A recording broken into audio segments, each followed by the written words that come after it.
നമസ്കാരം, ഞാൻ അബ്ദി. ഹൈ കൂട്ടുകാരെ, നിങ്ങൾക്ക് കഥ കേൾക്കാൻ ഇഷ്ടമല്ലേ? നിറയെ കഥകളുള്ള ഒരു പുസ്തകത്തിനെ പരിചയപ്പെട്ടാലോ? പുസ്തകത്തിന്റെ പേരാണ് ഒരിക്കൽ ഒരിടത്ത്. ഈ പുസ്തകം എഴുതിയത് ABB കാവിൽപ്പാടാണ്. ഈ പുസ്തകത്തിൽ എനിക്ക് ഏറ്റവും കൂടുതൽ ഇഷ്ടപ്പെട്ട കഥയാണ് സത്യസന്ധനായ കള്ളൻ. ഈ കഥയിലെ പ്രധാന കഥാപാത്രങ്ങളാണ് ദരിദ്രനായ കള്ളനും സന്യാസിയും രാജാവും. ഈ കഥയിലെ എനിക്ക് ഏറ്റവും കൂടുതൽ ഇഷ്ടപ്പെട്ട കഥാപാത്രമാണ് കള്ളൻ. കാരണം സത്യസന്ധനായ കള്ളനായിരുന്നു.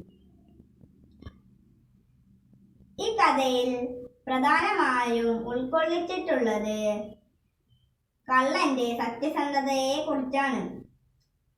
കള്ളൻ സത്യം മാത്രമേ പറയൂ എന്ന് സന്യാസിക്ക് വാക്കു നൽകിയിരുന്നു. അതുകൊണ്ട് കള്ളൻ എവിടെ മോഷ്ടിക്കാൻ പോയാലും സത്യം മാത്രമേ പറയൂ.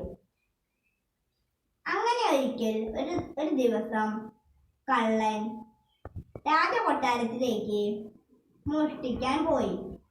അപ്പോ രാജാവ് കള്ളനെ പിടികൂടി.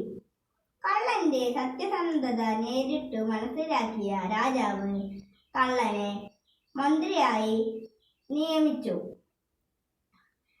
സന്യാസിയുടെ അന്വേഷണത്താൻ ഗ്രാമീണനായ മോഷ്ടാവിനെ അയാളുടെ സത്യസന്ധതയിൽ നിന്ന് നന്മ കൈവന്നു. എനിക്ക് ഈ കഥ ഇഷ്ടപ്പെട്ടു. നിങ്ങൾക്കോ?